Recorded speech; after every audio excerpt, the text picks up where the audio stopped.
Sibelius has a lot of really powerful tools for handling music notation symbols, even some more unusual ones like feathered beams or tone clusters and even colored note heads. Sometimes, though, the only way to get exactly the graphic element you're after is to just draw it. Draw it exactly for the circumstance you're in, almost as you would by hand. And that's where a vector drawing application comes in. The industry standard vector drawing application is Adobe Illustrator, and that's the one that I'm going to demonstrate in this video.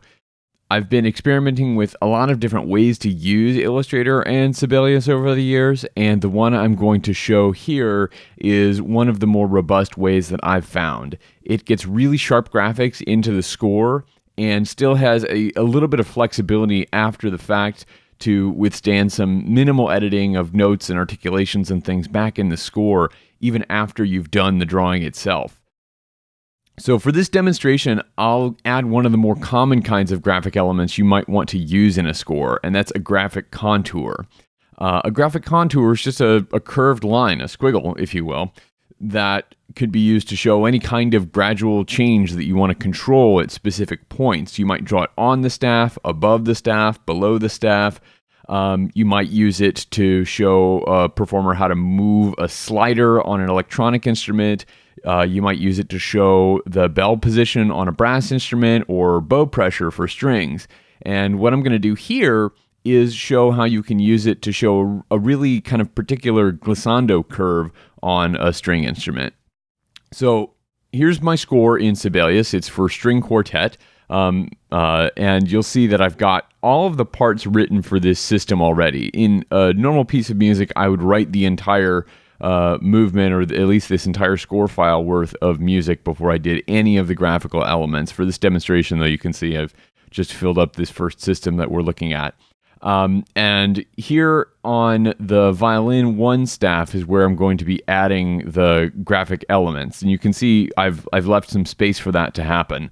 I've entered these notes that I want to use as kind of targets for the violin to hit. And I'm going to draw my curves in between those target notes. I've entered them as quarter notes and changed to the stemless note head so that it's not implying any particular duration. I just want it to be continuous as long as the contour line is there. And you can see that at the end, I'd like to have my contour line approach a high D in measure 5. So what I'm going to do is draw the curves that are going to connect these note heads over in Illustrator. Now, one thing that you see that I've done already is I've entered a manual system break here because I don't want anything here to shift. Another thing you could do is I'm going to click the first measure violin 1 and shift click in the cello in measure 4, and I'm going to go over to layout and lock format, just as another layer of insurance here to keep things from moving around too much. This is not as necessary on the very first system of the piece, but it can't hurt. So I'm going to lock that in place. And now we need to move over to Illustrator. In Illustrator, I want to draw exactly on this staff. My drawing is going to be very precise to connect to these note heads. And so to do that, I'm going to go over to my Home tab, and I'm going to make a graphic selection, so select graphic, and I'm going to just draw out a graphic selection box over everything that I want to draw on top of. And that looks pretty good to me. I'm going to go to File, and I'm going to export this as an image. Now, it doesn't really matter what the quality of this image is. We're just going to use it kind of as the background that we're going to draw on top of. So I'm going to select to export a graphic. I'm going to export a graphic selection, and a PNG is fine for my purposes. And I'm just going to call this Graphic Quartet, and I'll save it on my desktop just so that I can find it really easily. So this is going to be called Graphic Quartet. This dots per inch is going to be set automatically. You can change it, but I've not found that this tends to do too much with the method that I'm using. So it's totally fine, whatever you want to do there. If you're finding that the image that you're exporting is a little too crunchy, try increasing the dots per inch if you're having trouble reading it when you move it over to Illustrator. So I'm going to export this, and it's going to create that in Illustrator. Now let's pop over to Illustrator, which I already have open here. And I'm going to just start a new file. And it doesn't really matter which one you pick. I like to pick from the art and illustration section, and I usually go with a poster or something else that's kind of oriented in the direction that I want. I'll flip this from being portrait oriented to being landscape oriented and hit OK. And the reason it doesn't really matter what size we pick is we are going to export a scalable vector graphic. And the beauty of a scalable vector graphic is that it's going to be as sharp as it can be, no matter what size we make it. It's going to respond to being resized much the same way that a font is resized, right? When you make a font really, really big, it doesn't get crunchy and pixely. It just stays nice and crisp, and the computer draws it using whatever pixels are available. And that's exactly what we're going to do here. So here's my blank Illustrator file, and I need to place in the background that little graphic that I just exported from Sibelius. So I'm going to go to File, and the option that I want here is to place the file that I just created. And you can see it's right here on my desktop where I left it, called graphicquartet.ping. I'm going to select this and say Place. And I can click, or I can click and drag. I'm going to click and drag so it's nice and big. You can maybe see that this is a little fuzzy, but that's, again, not going to be a problem for us.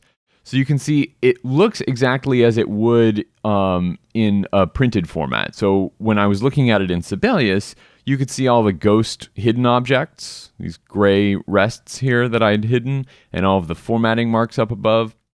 That stuff doesn't come with it when we do the graphic export. It's different from doing a screenshot in your operating system. So we've got here this thing, and over in the layers panel, this is where we need to start to get a little organized. So right now, the graphic that I've placed is in layer 1, and if I click the little disclosure triangle, you can see that it's got one object in it just called image.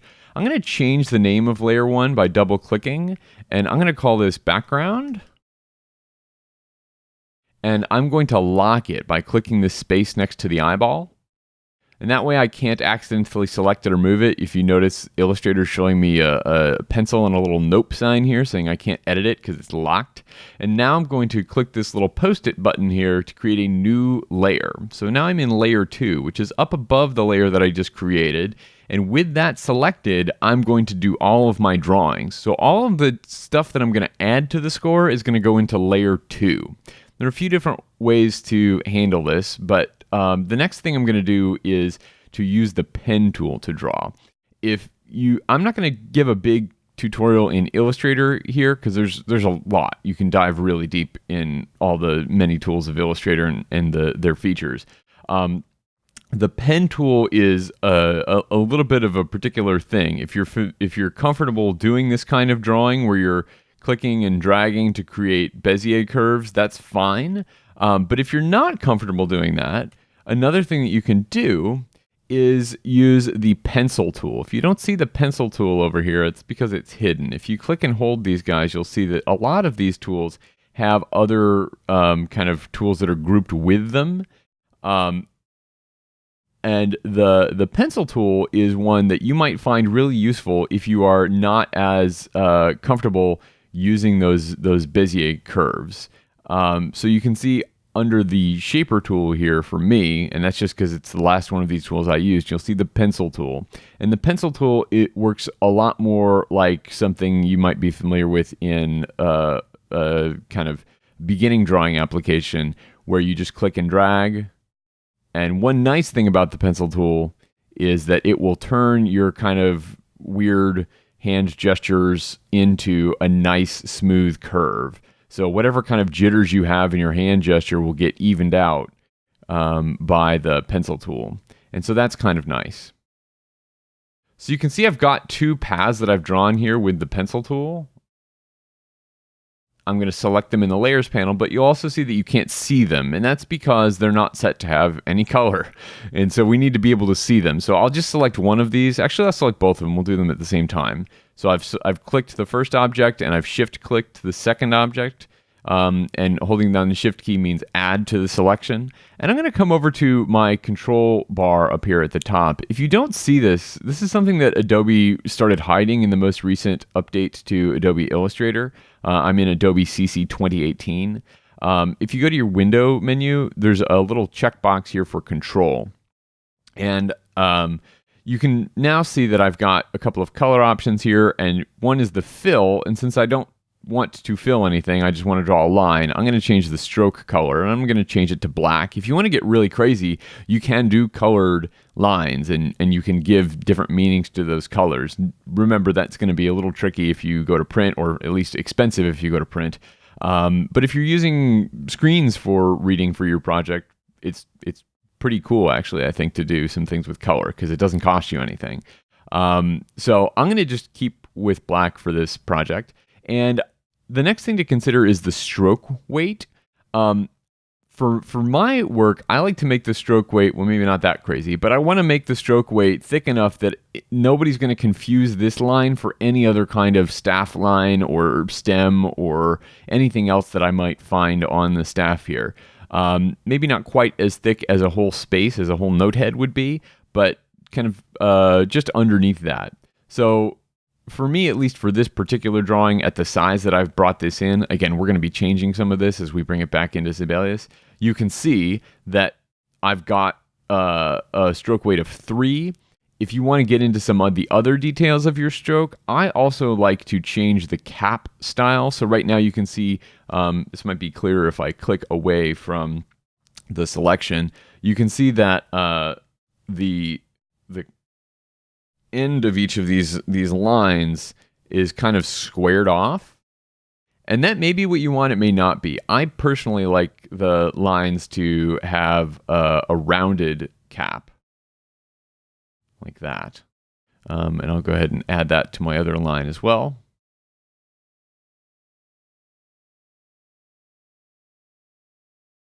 And so now we're getting pretty close. If you want to go crazy, if you want to do some interesting kind of more interpretive graphic things, you can come in here and play with the stroke styles a little bit. Again, this is not something that I usually do, but I think it could be an interesting expressive thing to change some of these things in, again, a more kind of interpretive graphic situation, to use some of these brush styles that you see here.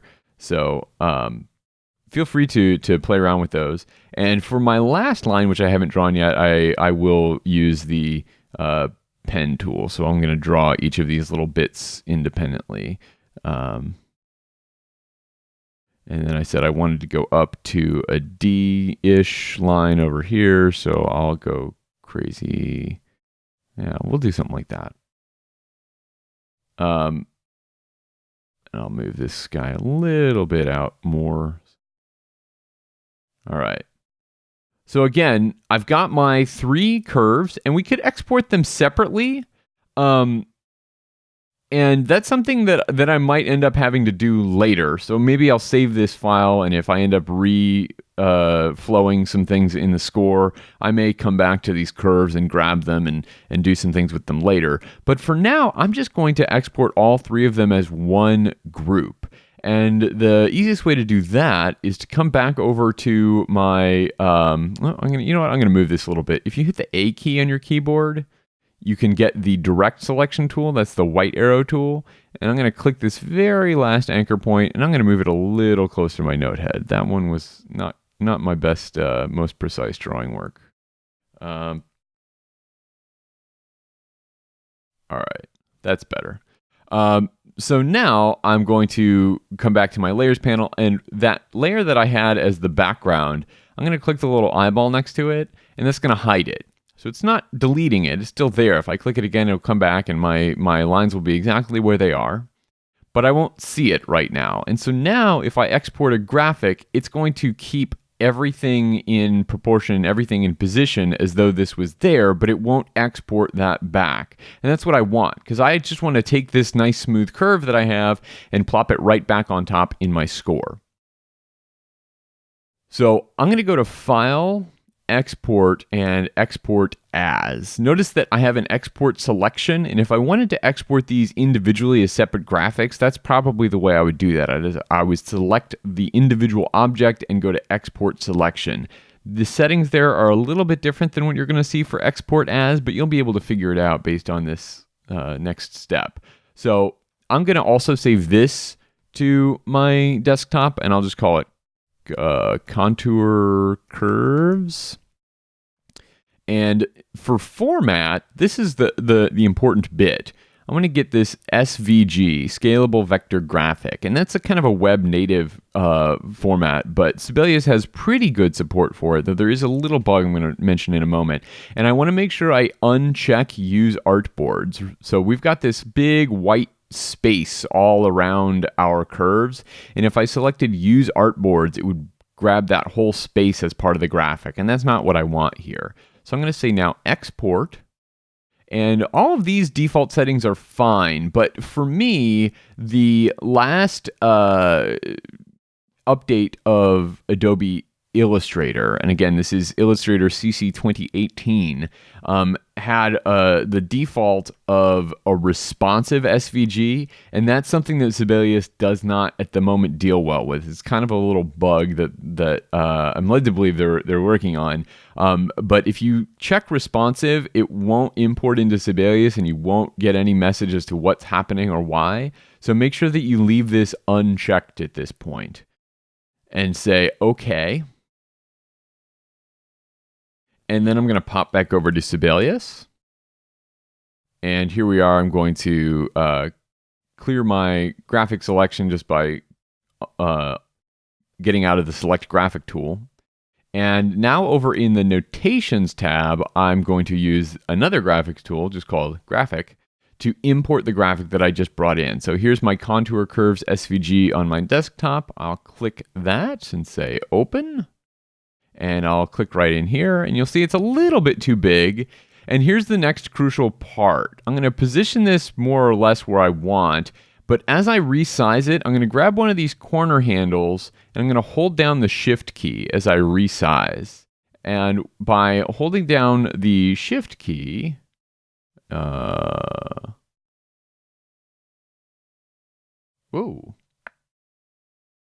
By holding down the Shift key, I'm going to make sure that it stays in proportion. So it's going to change the vertical dimensions of my curves exactly as much as it changes the horizontal dimensions of my curves. And that's going to mean that they stay exactly where I want them to go. All right. And so I'm going to use the arrow keys to just nudge these around a little bit. And now as I zoom in, I can zoom in really far here, and you can see that my lines are still nice and crisp. And that's a result of the fact that they were brought in as part of a vector graphic as opposed to a PNG or a JPEG or even a TIFF. So be very conscious of the file formats that you're using at that step where things are coming back into Sibelius. And so now this is a graphic that's sitting, and you can see actually it's underneath my hidden rests. And this doesn't matter for this particular instance because these are hidden. But if you were doing something with color and you wanted something to have layers that were on top of the music, that's another thing that you might need to do. So I'm going to right click or control click, and I'm going to just in case this is the thing that matters later, I'm going to say bring to front. And now you can see it's sitting on top of those hidden rests. And now one of the really nice things here is if I were to go into the part, this is in the violin 1 part, and you can see that it's all kind of screwed up at the moment. But if I were to make the formatting here look a little bit more like the formatting on the score, some of these are going to work out a little bit. So I may need to come in here and tweak some of the note spacing a little bit, But you can see that if I were to copy the formatting from and the spacing from the score, things would kind of line up more or less here. Now, that's not always going to work. You may still have to redraw some of your contours, but because of the way that we did that as separate objects over in Illustrator, we could easily make a copy of each of these items and just kind of move around these anchor points, again with that direct selection tool, that white arrow tool, so that they line up a little bit more precisely with the objects that we're going for. Another really nice thing is if we don't use the selection tool, but we use the direct selection tool, but the selection tool, the black arrow tool, if the spacing horizontally has changed a little bit, one of the great things about vectors is that I have set this so that it has a width of 3 points across. It's always going to have a width of 3 points across. And if I change the curve here so that it's shorter, it's still an even 3 points across all the way around the line. So that even if I need to kind of proportion the horizontal spacing in my curves, they're not going to scrunch up and have different thicknesses throughout the line. So that's a really nice thing about using a drawing application like Adobe Illustrator to do this kind of work. It's very, very flexible in that regard. So you can see I've got, this is obviously not the end point for this violin part, but the score could look pretty nice here. And in fact, just to show you what this might look like, I'll export the first page of the score, or the whole score, I guess, as a PDF. And again, I'll just slap that on my desktop for now.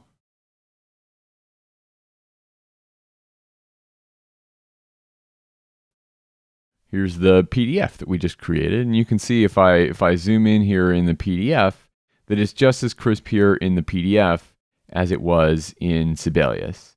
And there are a lot of other really cool tools in Illustrator that might be useful for working with graphic elements in scores.